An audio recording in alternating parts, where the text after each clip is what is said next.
Yeah, so we have Clevis Murray, writer, sports writer from the Buffalo News, formerly Suffolk Ram, formerly of Rosendale. Uh, it was only a couple years ago we were shooting around at Healy Field.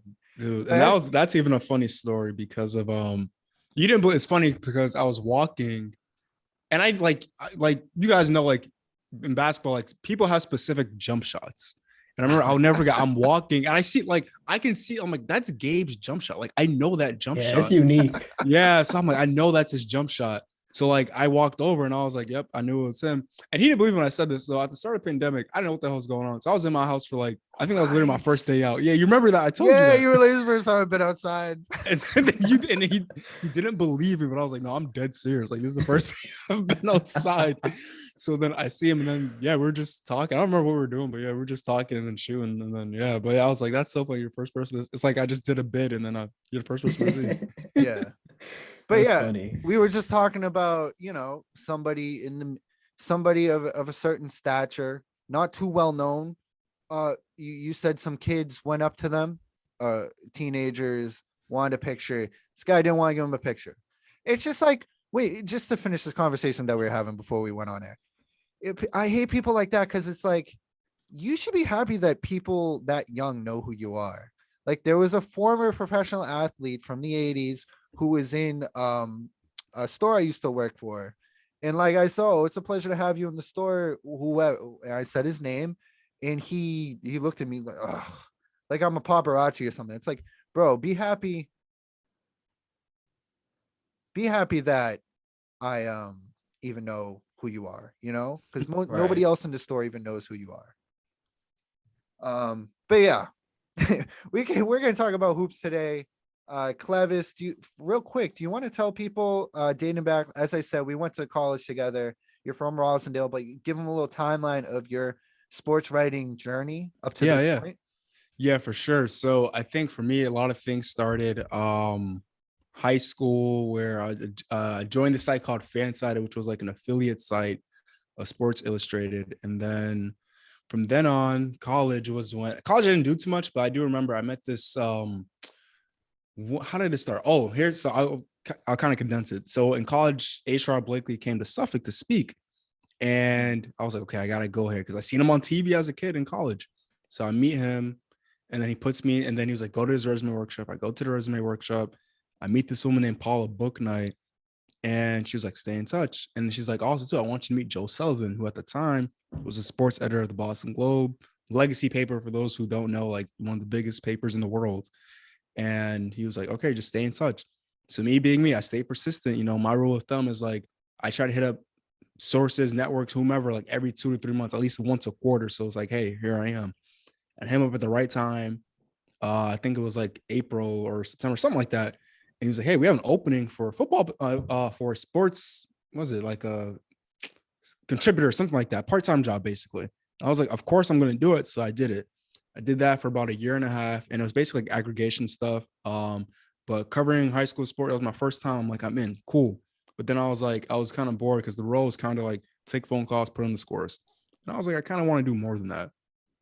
So then I started breaking high school news. I turned to like that was my first taste of being like an insider kind of. Yeah, high So I school started doing woes. that. Yeah. And then it was like stuff like AJ Dillon, stuff from Dorchester's Terrence Clark and things like that. And then it was just and then snowballed into something else where I ended up at the Arizona Republic as a Pulliam fellow, but it was basically an internship in the summer of 2018. And 2018 is also when I joined the Athletic, which was why I had to leave the Boston Globe. So I do that. And then I come back fall of 2018. That's my senior year. I get into the Sports Journalism Institute, which has produced a ton of alums. Two notable alums right now. It's their special day. Kendra Andrews, who's now of ESPN, and Malika Andrews. Yeah. They both did the program. Yeah, sisters. Yeah. To the sisters, and that program's produced a ton of sports journalists. And I've also done the Chip Squint Scholars. So yeah, so that led me to be at the Tennessean for the summer. And then I had a stint with Bleacher Report and also most recently NBC Sports Northwest. And yeah, now I'm with the Buffalo News. So yeah, I've made my rounds, but it's all worth it just to do what you got to do. Yeah, and, yeah, it's been a good journey. And I just to like, give a little more in-depth look at what you were really doing at these places. Like at the Athletic, I remember from 2018 through the rest of college, I believe. Talk about like what your like day would look like, because what people don't know, it looks so cool what you do, and it is so cool. It is a really cool thing that you do for a living, but I don't think people understand the work that went in to get to where you are, in the days and the lack of sleep Yeah. and the hustle that was involved with that. So like basically tell us, you would cover the Celtics. Tell us a game day. Like the Celtics are playing at 7:30. You have school. It's a Tuesday or whatever. Take us through a Yeah. day like that. Cool. So yeah. So for example, there will be days where like I gotta wake up and I have to like usually like my regular school attire is a hoodie, sweatpants, and whatever shoes. But if it's on game day, it's like, okay, well, I gotta have a button-down shirt, some khaki pants, or some nice jeans. And depending on how I'm feeling, some dress shoes or some like, presentable shoes. And then there was a time where I wore a blazer and I'll have the blazer in my backpack. Yeah. So that's how I'll literally go to school. And then I worked in the school library. Funny enough, Yeah. Sherrod Blakely's wife was my boss. So it was like things. I was like, Wow. Oh, I wow. can't skip this man. So I have a good relationship with the Sherrod Yeah. family. But I was like, wow, what are the odds of that? So yeah, I would work. My shift would start at like 7 a.m. So 7 a.m. I go through school. I'm doing all that. And then it's like, okay, I'm trying to stay on top, trying to get ready for the game as well. Cause I don't want to show up unprepared. So I'm trying to figure out, look at notes, whatever it is, seeing what's going on. And also too, if there's like a source or a human being I want to meet or network with, I'm trying to get an idea of like who's in town. Do you want to grab lunch? Do you want to grab dinner? Should we meet in this corner to meet for the first time? Cause my way of doing things is just sliding into people's DMs and hoping for the best. Yeah. And then that would really be it. But then sometimes it got tricky because I would have class during coach media availability, which sometimes would be around 5:30 or 5:45. And then I remember I had night classes, and luckily, because I was in the journalism program, they were pretty cool about me literally not going to class. They were like, Yeah. "Oh, yeah, you're doing your thing. Like, yes, leave Yeah. class." And I kind of felt special too, because I was like, "Yeah, I get to leave class." I'm like, all attention's on me because I'm like literally just leaving my backpack. Sometimes I like don't go. But yeah, so I'll literally leave campus. I'll take the Green Line to North Station. I'm walking up. There's like a media entrance. I go through there, get my credential, and then I'll literally change. I literally like would change into my blazer. I eventually did ditch the blazer because I was like, whatever. And I eventually did. I think I got lazy too because I was like, no more dresses. But like typically, like when I started though, it was like I'll bring the dress shoes. I brought the blazer. I'll change into that. And then so then 5:30, 5:45 is coaches, and there's open locker room. This is actually pre-pandemic stuff. Right. Yeah. So two coaches would speak. There's like 15 minutes apart, and then locker room has to be open. So I'll do honestly, locker room's kind of pre-game locker room is kind of low-key pointless because players are in and out. They're not really there. They're focused on getting ready for the game. So some players, what they'll do if they don't want to like draw any media attention, is that they'll just hang out in the trainer's room. Some players will just hang out because they'll just hang out and whatever. And then you can also, I usually go to the court. Like the court is viewed as the networking area where whoever is there is just chilling, hanging out. So I'll go there and just chit chat whomever I can, or from behind the scenes, I'll do that. And then there's also food, media food. Used to be $5, then it was $10. And I was like, I don't really want to keep spending all this money. So there was that. And then the game starts around 7:30. And then the game ends around 10 o'clock, 10:30. There's media availability for the coaches. Then there's locker rooms for the players, depending on what you want to do. Like everyone has different agendas of what they're trying to do. You have the beat reporters who are writing a game story. You have the guys who they're trying to get quotes for a story they're writing down the line. And you had individuals who just wanted to kind of talk about players about whatever topic it is, or you're looking for a specific player. Now, for me, I was not like a game story guy with that. Like my role was like features. So I didn't really care about talking to the player of the game. My role was to go talk to whoever I really could talk to about whatever topic I wanted to write about, whether it was in the away locker room or the home locker room. And I would go in there and try to do my thing. And then honestly, there would be nights I probably don't leave until midnight, 12:30, and then I gotta go home. I gotta run it back, wake up early. Luckily, thank goodness if I didn't have to work, because my shift at the library was like is either Monday and Wednesdays or Tuesdays and Thursdays. So that would sometimes be tough. And that's also too like, damn, what if I had homework to do, or study for this quiz, study Yeah. for Because you're a this whole test. college That's- student yeah. at the same Yeah. time. Right. Yeah, so it was tough. It was tough, but it was like I managed it because I was like, I think the benefit of being in college is like it's not like high school and middle school Right. where it's like assignments to do the next day. College is like things are spread out a little bit more, so that helped me Yeah. a lot. But yeah, I remember there would literally be most of the time like I'm getting home, and then also too like I mean, Gabe knows like living in like going to Forest Hills is like you got to stand outside to catch the bus as well. Yeah. I'm standing outside. Don't get me I'm started on MBTA. so I'm Facts. standing outside and it's like, damn, just waiting. Like sometimes Jose will give me a ride, or if I want like walk, like I had no problem walking to my house because I'm like, it's just a straight walk. In my head, I'm like, How long of a it's walk not like is that? it's not like probably 20-minute walk. That's But in not my head, bad. I'm like from Forest Hills to where I live, like to me, it's not a crazy area. Like I don't lose my mind. It's not like living in like to me, Hyde Park's a little crazy. But I feel like Yeah. ours is like pretty straight. Maybe I'm wrong, but from my experience, it was like it was fine. But yeah, so it'll be like it'll be a very long day. But for me, it was like worth it because like I'm taking the steps necessary to do what I want to do. Yeah. That was the long version, but yeah, the Yeah. days would be very long. And there's also I'm the youngest guy there as well, so that's another Right. thing. Yeah. Yeah. So it was a lot. When you did features, Clevis, were there any players that you reached out to when you're doing a feature? Like any players on the Celtics? I mean, yeah, I've talked to, I mean, like notable players. I did have not feature, but I did have a conversation with Kyrie. How was that? Nothing crazy. It wasn't even for a story. It was just You like guys weren't talking about planets or nothing. nothing like that. Nothing like The that. flat Earth cult. It was a chill conversation. It was like basic. I was just like, oh, like I would say this, like out of everything with Kyrie, like there'd be and then also shoot. Oh, that's another thing. Let me add this as well to my other day. So shoot arounds is another thing where sometimes I'll go to Celtics shoot around because Celtics would have a shoot around sometimes at the Auerbach Center. So there will literally be times I will leave campus to go to the Auerbach Center for a shoot around or a practice and then return back to campus. Here's another thing. I think I told Gabe this, and I told a few students about this where the away, well, now it's gonna be public knowledge because I'm gonna say it, is that Millions are about to hear this. Yeah, bro. yeah. Careful. The away team would practice. A lot of NBA away teams would practice at Emerson College, right down the street. So I remember I would literally just go down the street to just watch practice. There were there's a few people I told because I'm like, hey, if you find a way in, whatever, just do not say I brought you here. I just showed up here. Yeah, I wasn't because there was a hotline that I'll just call or whatever, and they'll be there. Sometimes it'll be at BU. Some guy I remember, I'll never forget. Gabe knows I don't know if you remember Anye. Yeah.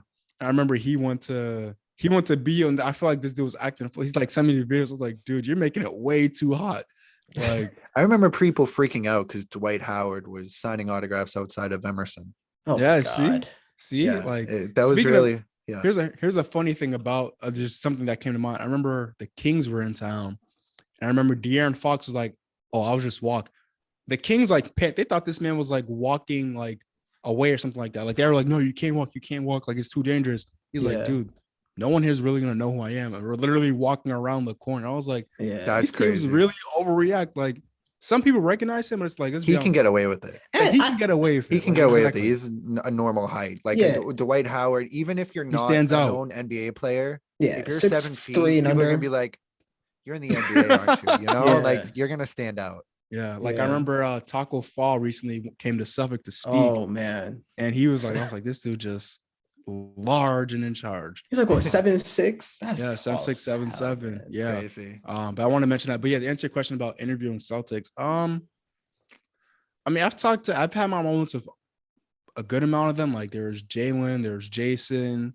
Yeah. But most of my work came in the away locker rooms because right. Usually away media, like there's some that travel, but not all of them travel. Like I don't know how to explain it, but like certain reporters will only travel with the team. Like if you're a beat reporter, full-time reporter, whatever it is, because your outlet needs to have the budget to travel. Like traveling is expensive. Right. So not everyone can travel. So it would be less reporters depending on the game, because sometimes like you have the national, because when the national reporters come in, it's just different. It's just a different feel. But I've had no bad experience with any Celtics. They're all nice, pretty chill. It's just I always tell reporters, like even reporters my age group, like, yo, the wording of your questions matters so much. Like I understand people have to ask different things, but I'm like, you need to word your questions right and just see it from that player's perspective. Because to me, I don't view basketball. It is a game, but it's also like the NBA is the business. Like these are Right. literally human beings that are entertainers And working for an brands. employer. Yeah, so that's the way I view the game. Yeah, I've It- noticed it's a that lot. some questions that go viral for being bad or whatever, a lot of them are like they're the same question as anybody else would ask in a different way, but it's going viral because of the way it was worded. So that point you make is totally on point. I was gonna ask, piggybacking off Jay's question, and you say you would speak in you would usually be in the visitor team's locker room. Is there a guy who comes to mind when I ask you who is your favorite person you spoke with? Doesn't even have to be a player. Um, player, coach, whatever. Ooh. Who is your favorite person to talk to? Whether were they the most polite, nice, the down to earth, or just like most interesting? I won't Huh. ask you to the reverse of that. Who is the The Well, worst. I least haven't favorite? had, yeah, no, I haven't. I mean, here's my thing is like, I'm like, I'll come out like when I come to players, I'll be like kind of nervous, like, oh, hey, like, can I talk to you? Like, because Right. some of these people, media people, they'll walk up, point the mic in. Right. I'm like, no, I'm like, hey, can I talk to you? I always say, put my hand out. Hi, my name is Clevis Murray. Yeah. So they, I mean, not It's a courtesy to it. exactly. Like I'm talking to another human being. Like they won't remember Yeah. my name tomorrow, but at least in that moment, like whatever. Yeah. Yeah. But Josh Jackson comes to mind. Like I remember I talked to Oh. him From Detroit? yeah, well, this is when he was in Phoenix, but he was Right. real cool to talk to, like real Wow. cool. I remember this. He got so comfortable. He like put his arm. He started like leaning on the lockers. Like he was just literally just Yeah. chilling. Wow.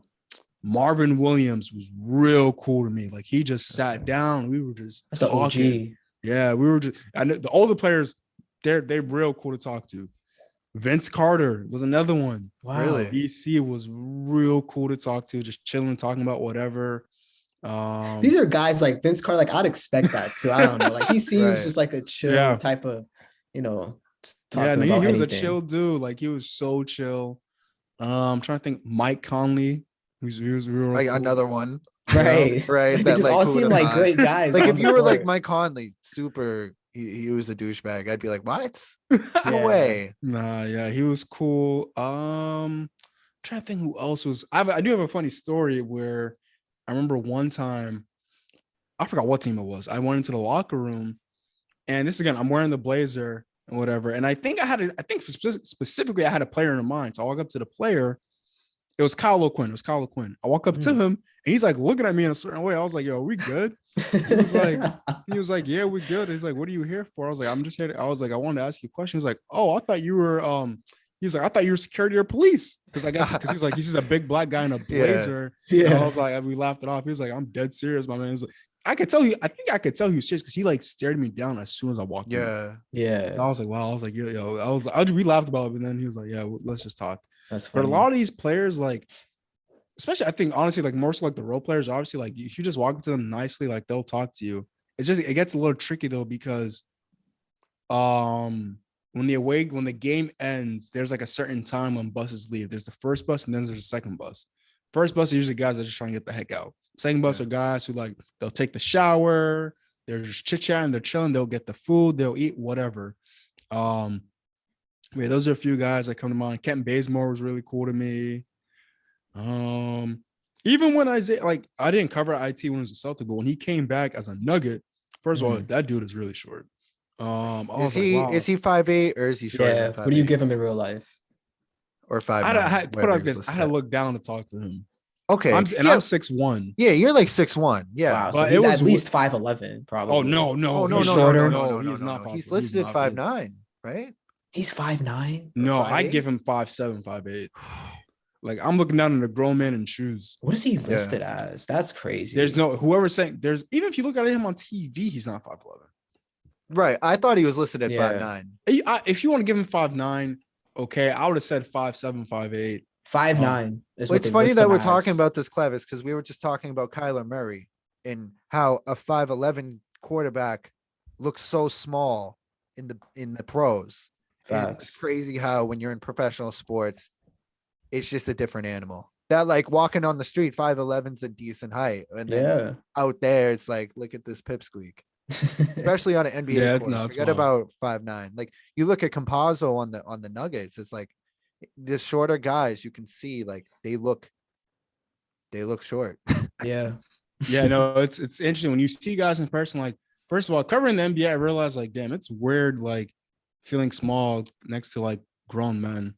Like, I'm Right. like, yo, it's like LeBron, or remember I walked by Paul George once. I was like, yo, this dude's literally like this dude's tall. Like, I can Yeah. feel it too. Like, man, like I just feel dwarfed. I'm like, this is crazy. Like Andre Drummond, like Oh I'm man. like, yo, this is crazy. Like I never felt like that's the only time I ever felt small in my life. Like, because obviously, like 6'1", 6'2", like those are like average heights of men.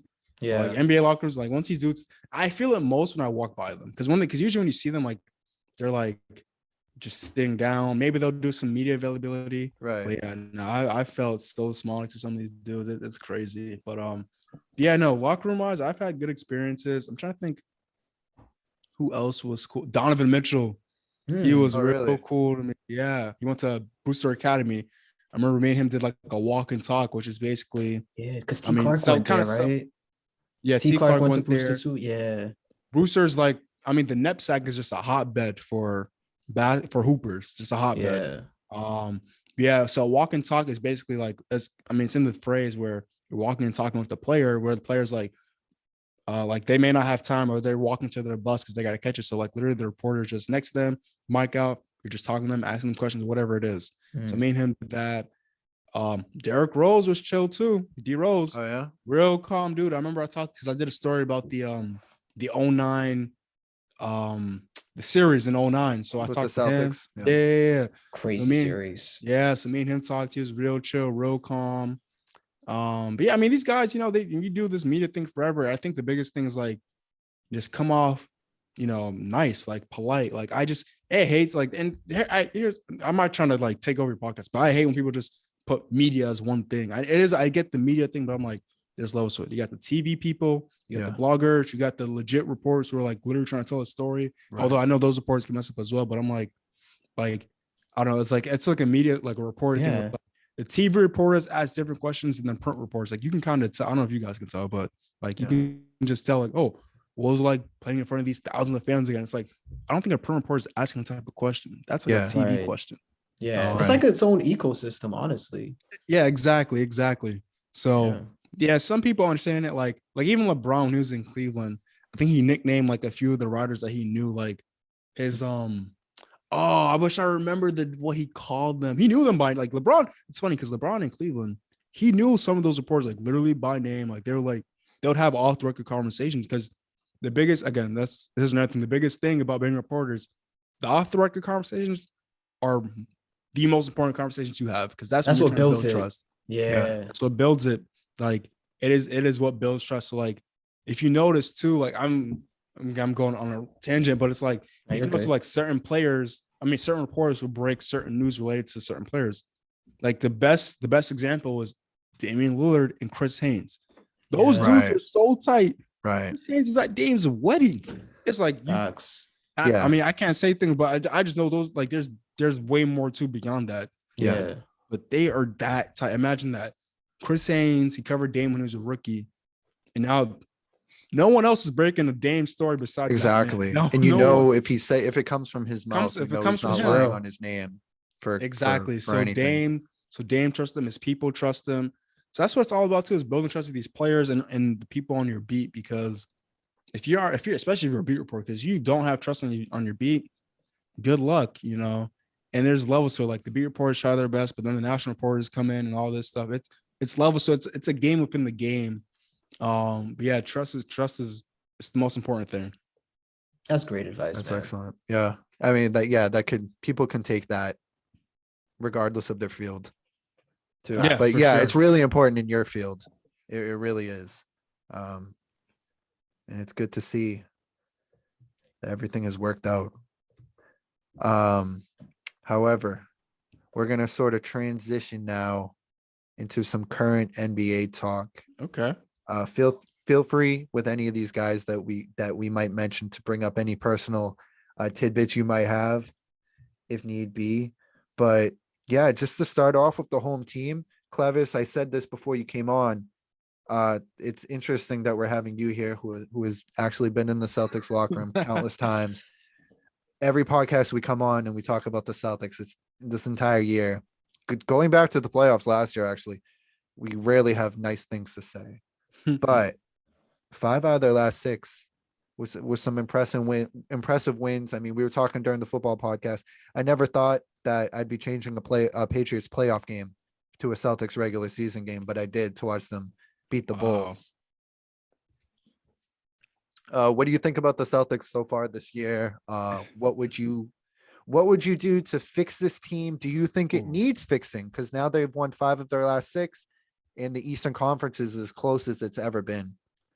Yeah, I think with the Celtics, now they're an average team, but before the season, I thought they could make a run to the Eastern Conference Finals. Really, you were very optimistic. Yeah, I thought this team on paper was really good. Like I think since the IT era, I feel like the Celtics on paper have been a good looking team. And I think this year, knowing that the Celtics are trying to maintain cap flexibility for a possible 3rd star, I think for what they could do with this team with Al Horford, who they're not gonna, this is probably Horford's only year in Boston unless he comes back on a super cheap discount. But I think the team is pretty decent on paper. As for what they are in reality, the issues have been inconsistency. The issues have been that the plans that Ime Udoka has tried to implement haven't really been effective, and that's he can only do so much as the coach. It comes down to the players on the court. I remember there was a point in time where Jason Tatum goes ISO so much, but if you look at the analytics, his stat, there was at one point in time him going ISO, he would only convert about 30% of his isolation shots. I think out of players that qualified, he was the worst isolation player for the amount of usage that he has. It was 10 guys, Levine, and then Tatum's at the bottom of the list. So yeah, so it shows you too, just I feel like this is why I don't know where your opinions on analytics are, but to me, I like stats because it gives you, it tells half the story. So I'm looking at it right now. So Tatum, he's shooting 36% on isolation plays, and he currently is he's 4th in the league in possessions and ISO. So it shows you this dude is not efficient. If you look at it, James Harden shooting 39%. Giannis, I mean, different types of players because Giannis is in the paint, but he's shooting 45%. Right. And I just think the biggest thing is looking at score frequency, which Tatum scores 40% on his ISO plays, which is the lowest of the top 4 people. Right. But I think this team's issues is consistency. I don't even want to say health because they've had their issues, I know, but yeah, a lot of teams have though. A lot of teams have, especially with COVID and everything. It's hard, it feels like a cop out at this point. And another theme of this podcast is, what do we want to call it? Is it the Brooklyn Nets theory? We were bringing it up, talking about DeAndre Hopkins earlier, the wide receiver who's always hurt when it matters. And it's oh, Hopkins is hurt. Oh, if Hopkins wasn't hurt. And now it's, if we just had Kyrie, Kevin Durant, and James Harden all healthy, it's that's never gonna happen. Yeah. This is never gonna happen. So with the Celtics, it's they do put off. This is the time of year they're putting on 5 out of 6. But then how long can it last? In Tatum, I agree with you about all the isolation stuff. We have our issues with them. I think, like you said, Ime can only do so much. The players play.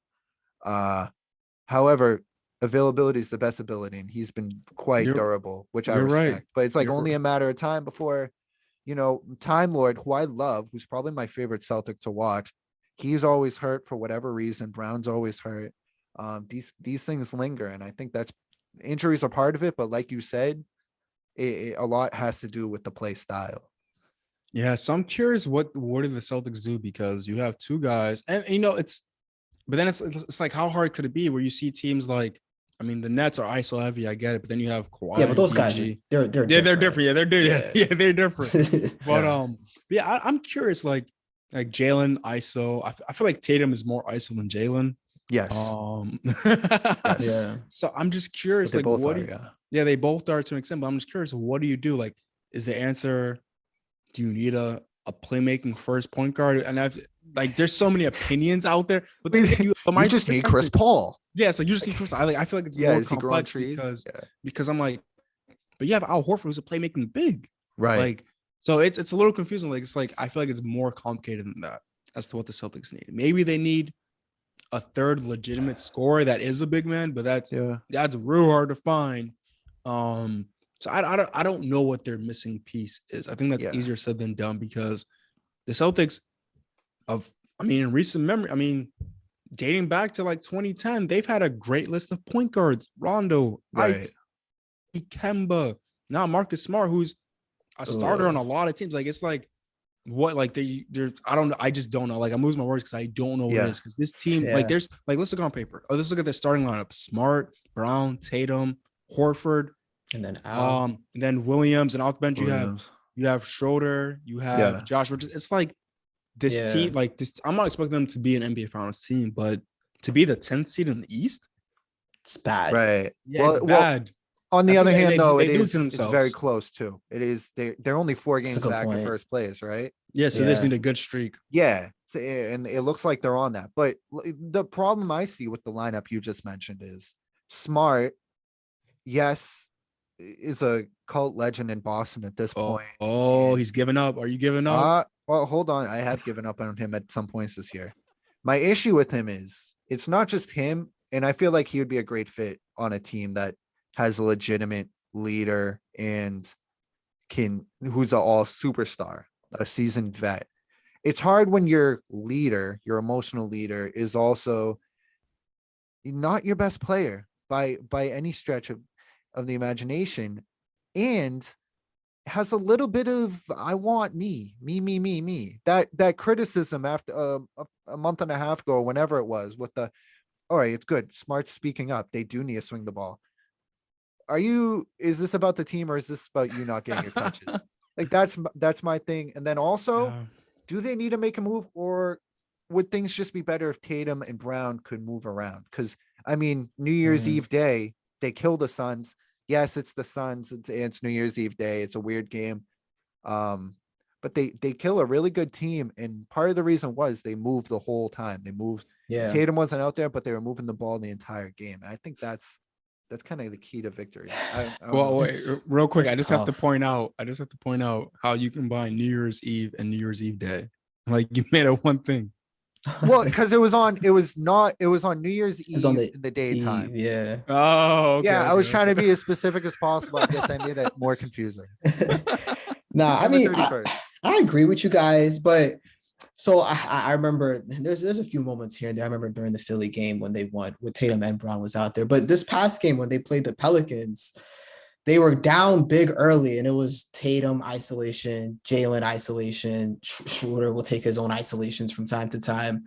And then they went on this run, and like the reason they went on the run was because guys were, and Scal always points this out too when he calls the games, and Scal's just been awesome. I'm like, he's been really good. He's been really good as far as like just trying to learn the game while watching. But the second they start penetrating and kicking, and this is what Ime has to do more. He needs to, I mentioned this a few episodes ago, he needs to learn how to, or not learn, but like just figure out how to use Tatum and Brown off each other. Because if you're using your two best guys off each other, that puts so much pressure on the defense. That, and if they continue like the drive penetration and kicking it out to shooters, was it Grant Williams? Isn't he like shooting the best percentage on corner threes this season or something? Like if they can just stay consistent, and that's the issue with the Celtics, consistency. Because they'll give us a quarter of just awesome basketball, and then they'll give you 2 quarters of terrible basketball. So if they can just stay consistent with the ball movement, the penetration, kicking and cutting, and as far as like the point guard, because the Chris Pauls in the world, those are rare, but they still need a guy, I think, who can set the table for them as far as the offense goes, and kind of put Tatum in his place, because Marcus Smart being that guy is a problem. If Marcus Smart's your primary decision maker, like that's the issue. So, like you said, Clevis, it's kind of complicated when you look at it as a whole, because there's like some roster construction issues, then there's like some styling issues with the way they play it. And it's weird too. Oh yeah, finish your point. Yeah, I was just gonna say lastly, like if they can hone in defensively and if they can take that as their identity, I think they could build off that, but it's consistency, man. That's what it comes back from. I agree. And I'm looking at the stats now, and it's like they're 6th in defensive rating. Which is impressive. 6 and then the 10th seed. Like that don't make sense. They don't give up. They're one of the best teams at not giving up second chance opportunities.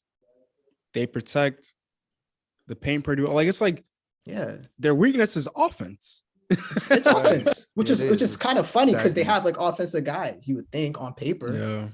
Yeah, man. The defense, like they lead the league in switches. Like they're awesome on defense when they actually put their mind to it. But offensively, man, it's too much possessions where it's just your turn, my turn. I don't know. And that's the thing. That's the thing. When you're playing with stars, your turn, my turn. Like I feel like these days we go back to when Wade and LeBron got together. Can't do your turn, my turn. It's just who's most efficient, who's got it going, who has the matchup that night. Like it's got to be a hierarchy, low key. Yeah.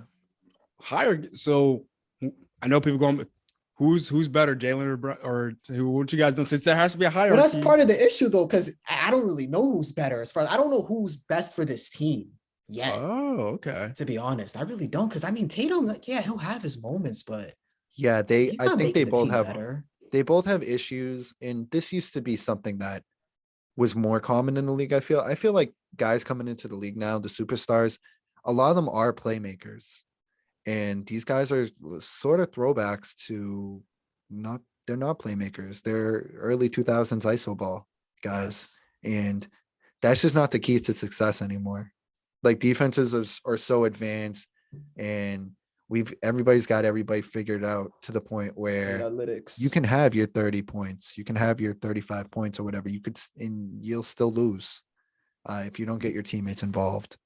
And that's something I think they both struggle with.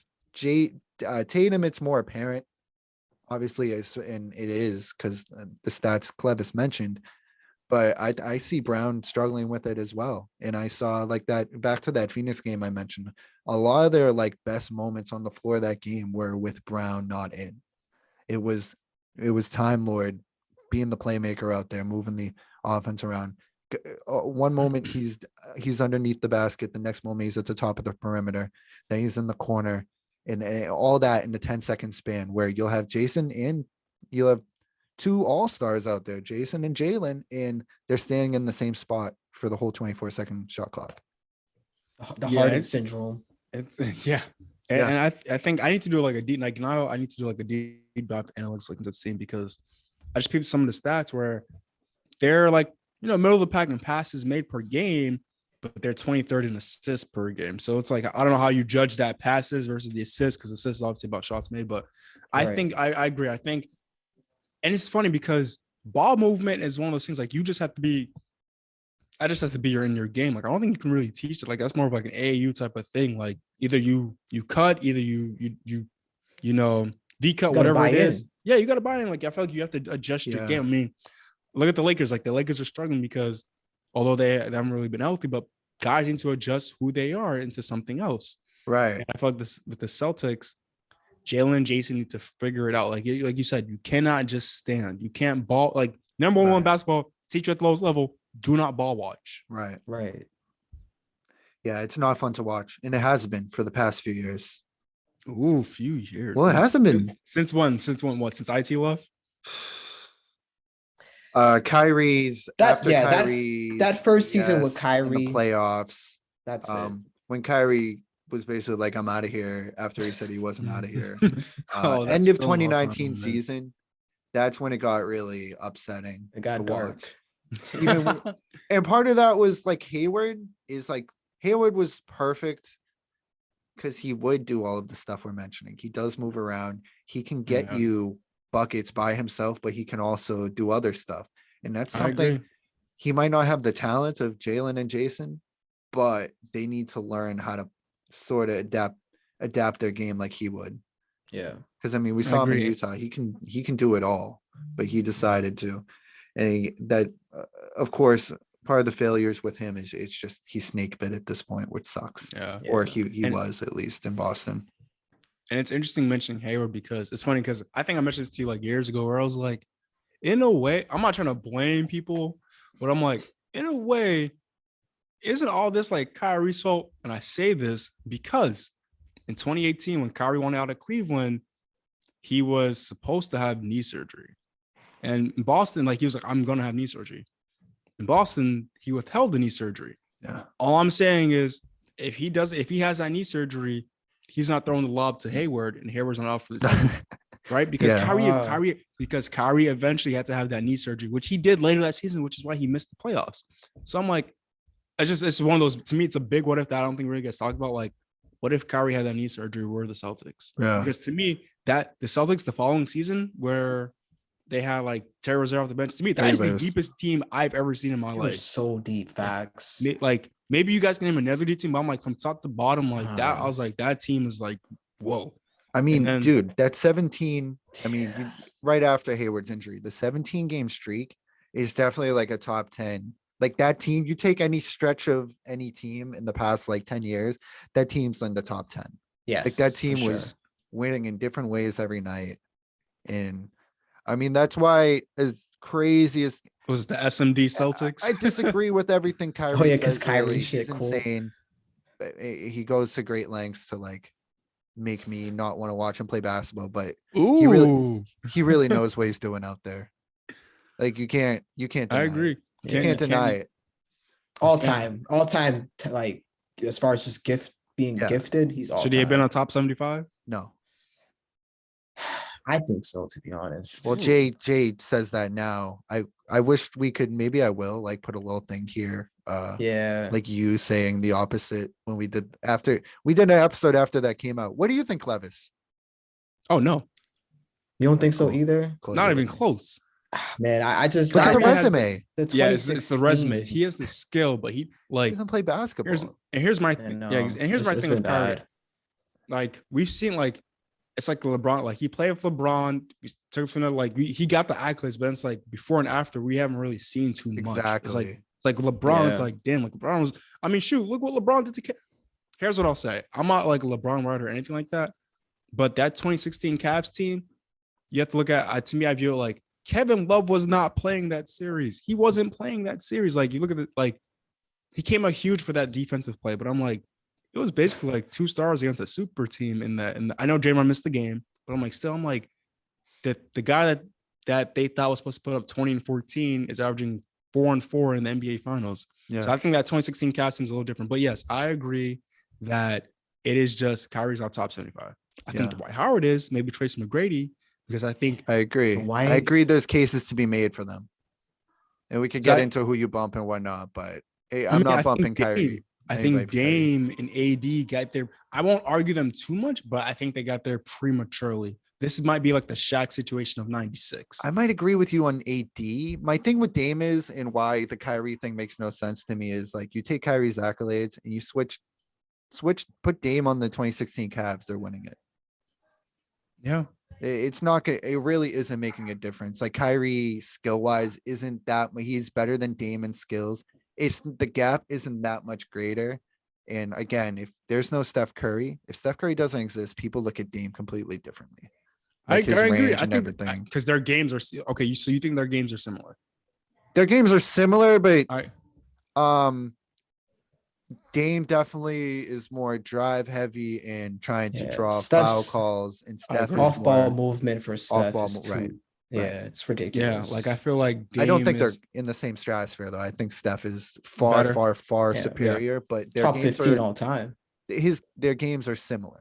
And so on the top 75, do you guys think? Because here's another debate I've seen where it's like for inside the NBA, I remember they mentioned like it should be the top 50 plus the next 25. Where I've seen some people saying no, it should be a brand new 75. Like forget that because the game is because there's better I players. don't like that. I can't do a brand new 75 because there's guys like there's You wanna- guys You with- want to honor the first 50? Yeah, you have Yeah, to. I agree. I'm It's a little tough. bit of It's tough. both. I'm I with think you on that. It's you can tough. bump a little. You can bump I say bump a few If- of the original 50. If a Bump a new few guy of is them. like different, he blacks out, then yeah. But if it's like, I mean, who right now, like that's maybe a Luca probably take someone off that list right now, like forecasting. I don't Right, know. exactly. It's tough though. I think you got to pay homage a little bit in that situation. Hey, I agree. It's tough. It is very And it's tough. not just paying homage. It's like these guys dominated their competition. If you're like Yeah. in there, like you can only play your competition, and you can only play to Yeah. what scientific advances have brought you to. Like Facts. if Jordan, like if Jordan is around today, he's gonna be a great 3-point shooter. He's gonna score more points. He's gonna Probably be good at average all 40. that shit. Yeah, like he's just be a fantastic shooter from Yeah. beyond So the arc. you're saying he's still the best scorer of all time? Oh, Jordan? Yeah. Well, this is Scorer? where Jay comes in off the top rope with, Scorers KD. on KD's Let's around all, KD's shoulders. let's all take it easy right here, right now. Scorer KD, but I mean Jordan's obviously the GOAT. I gotta. It's something I go back and forth with. I'm still working on formulating an opinion on this one. KD is obviously the most gifted scorer.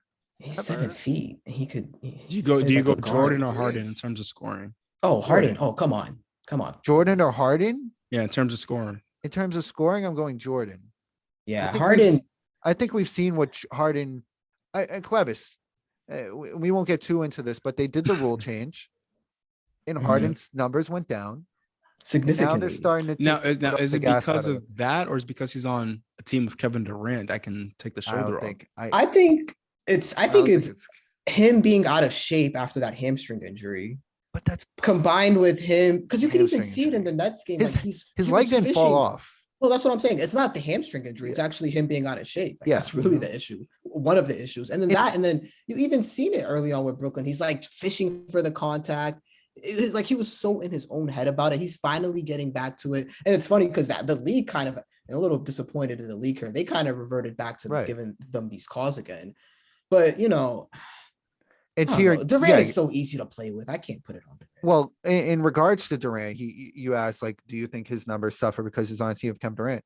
No, I don't think so. I don't think that's the plan at all, because I don't think they want Kevin Durant to have the workload that he had, and now he's injured.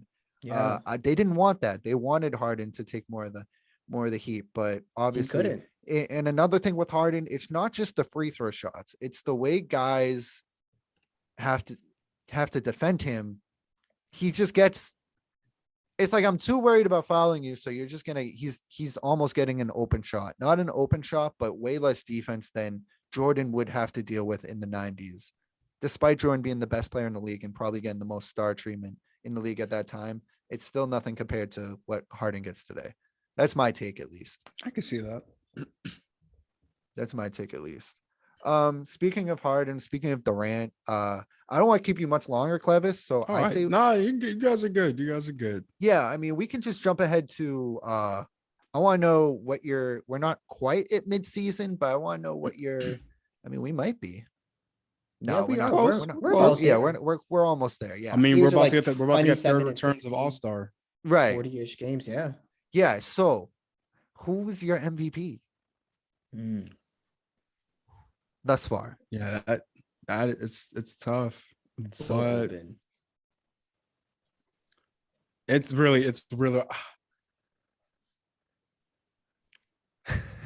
to me the candidates right now, including Kevin Durant's injury, because when you're hurt, you go down.